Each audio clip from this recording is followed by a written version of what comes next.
16개월 만에 최고라. 경매에 무슨 일이. 실제 말입니다, 여러분. 경매에 무슨 일이 일어났습니다. 무슨 일이냐? 이거 한번 보세요. 2월 아파트 경매 낙찰가율. 야, 이거 예상했던 거하고 다르죠? 지금 낙찰가율이 감정가 대비해서 87.2%까지 올라갔습니다. 16개월 만에 최고치입니다. 지금 시장에 경매가 또 꿈틀꿈틀 된다는 이야기잖아요. 그죠? 제가 여러분들에게 부동산에 대한 어떤 지표를 가지고 설명할 때마다 저는 약간의 변화만 있어도 부동산 시장은 여러분들에게 많이 짚어드리거든요. 경매 시장의 낙찰가가 이렇게 올라갔다는 것은요, 분명히 말입니다.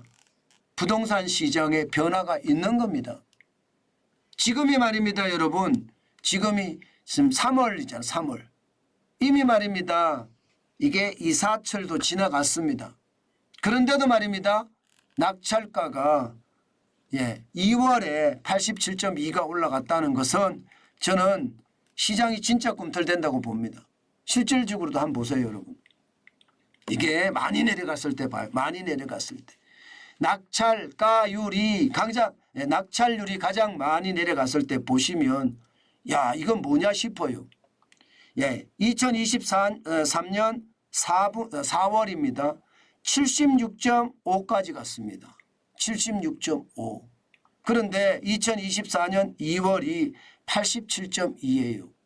87.2.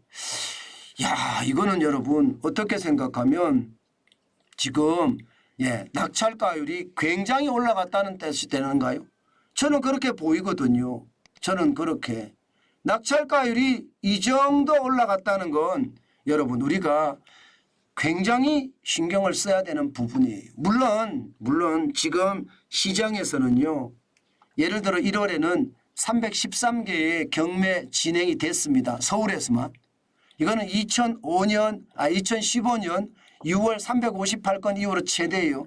임의경매든 강제경매든 경매가 쏟아진다는 뜻이에요. 이렇게 경매가 쏟아지는데도 1월에도 낙찰가율이 86.2입니다. 낙찰가율이 높아진다. 감정가 대비해서 낙찰가율이 높아진다는 건 여러분도 아시겠지만 가장 중요한 것이 말입니다. 경매에 사람이 몰린다. 지금쯤은 아파트를 사자. 이렇게 생각하는 사람이 많아진다는 뜻입니다. 물론 과거에 2021년 10월에 119.9까지 올라가지는 않았어요. 감정가보다가 훨씬 더 높게 20% 가까이 높게 올라가지는 않았어요. 또 2022년 6월에 110까지 올라가지는 않았습니다. 그렇지만 2023년 4월에 76.5는 확실히 넘어섰잖아요. 그죠? 게다가 근래 보세요. 2023년 11월에 80.7입니다. 그리고 2023년 12월에 80.1이에요. 떨어지던 것이 1월에 86.2, 2월에 87.2. 뭔가 분위기가 약간 변해가고 있다는 것 확실히 보입니다. 낙찰률도 마찬가지입니다. 낙찰률도 여러분 낙찰률은 이거잖아요. 그죠? 낙찰률이라는 게 굉장히 많이 10개가 나왔는데 3.4개, 3.5개네 34.5%니까. 낙찰이 한 3.5개 정도 됐다. 이런 뜻이거든. 낙찰률은요. 그런데 이 낙찰률도 사실 1월에 37.7%까지 올라갔다가 지금 2월에는 34.5%로 떨어졌긴 하지만 과거보다 굉장히 좋습니다. 2022년 11월 보세요. 14.2%입니다. 거기에 비하면 2배가 넘는 수치죠. 2023년 4월에도 19%예요. 19%. 이게 작년 12월에도 29.8%입니다. 그런데 지금 1월에 37.7%가 올라갔고 2월에 34.9%가 올라갔다. 이 말은 경매를 해서 내 집 마련을 하겠다 내지는 경매를 해서 투자를 하겠다 하는 사람들도 굉장히 많이 늘었다는 뜻도 됩니다. 저는 시장이라는 게 여러 가지 갈래에서 시장을 읽을 수 있지만요. 지금 경매의 낙찰가율이나 낙찰률이 점점 높아지면서 사람들이 모이는 것, 이것이 또 시장을 자극한다는 것, 저는 충분히 있을 수 있다고 봅니다. 여러분, 제가 말씀을 드렸잖아요. 서울 아파트 평균 거래 금액이 2달 연속 올라갔다고요. 11월 달에 10억 3,395만 원인데 12월 달에 오르고 1월 달에 올라서 10억 5,129만 원까지 올라갔다. 6개월 사이에 굉장히 많이 떨어졌던 집값이 이제는 7.2% 떨어지는 데 그치도록 지금 분위기가 만들어졌다. 시장에 나가보면 금매가 굉장히 많이 줄어들었고요. 또 금매의 어떤 비율도 많이 줄어들었다. 게다가 금매의 폭도 지금 과거에는 30%까지 벌어졌다면 시가하고 말입니다. 지금은 20%, 10%까지 좁혀졌다. 10% 안으로 들어가서 단자리수 7.2%까지도 쭉 좁혀졌다. 이런 뜻이거든요. 물론 아직까지는 시장이 부동산이 지금 떨어지고 있는 것, 꿈틀거리고 있는 것, 뭐 이 순서에 있습니다. 이 안에. 어떤 곳은 떨어질 거고 어떤 곳은 꿈틀거리고 어떤 곳은 올라가고 이럴 거예요. 다시 말해서 꿈틀꿈틀 대고 있다. 이런 느낌이거든요. 저는 반드시 시장을 굉장히 지독하게 봐야 되고요. 제가 지표를 말씀을 드릴 때마다 임장을 해보시라고 말씀을 드려요. 아직까지는 임장을 해봐도 괜찮다. 시가에 적어도 20% 30% 떨어진 것이 저는 사도 괜찮다. 그런 말씀을 계속 드리고 있습니다. 물론 20% 30% 떨어진 게 쉽지는 않겠죠. 그러나 분명히 있습니다. 왜 있느냐? 여러분, 매물이 굉장히 많이 늘어났거든요. 2023년 1월 2일 대비해 보면요.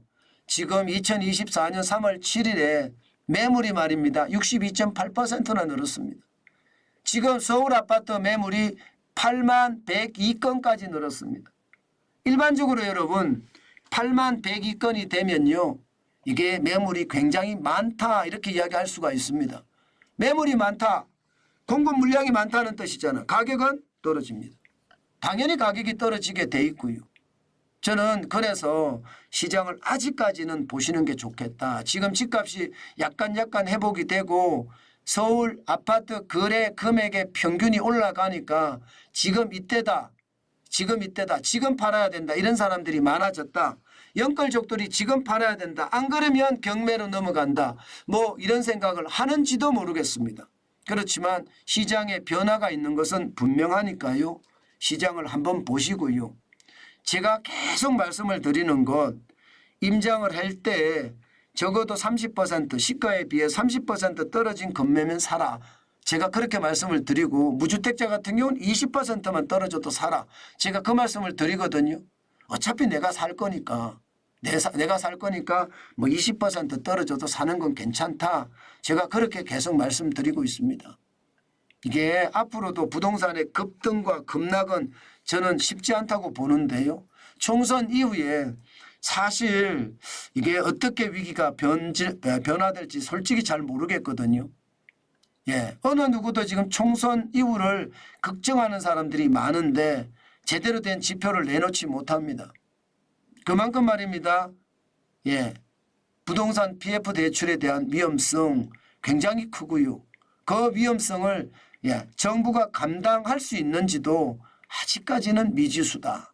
그러면 미지수란 단어는 위기가 올 수도 있다. 이것도 생각을 해야 되니까 늘 사려는 판을 걷는 심정으로 조심하는 것은 잊지 말았으면 좋겠습니다. 제가 호시우보라는 이야기를 계속합니다. 호랑이 눈으로 경계감을 가지라는 거예요. 소의 발걸음으로 뚜벅뚜벅 걸어가는데 우직하게 걸어가야 되고요.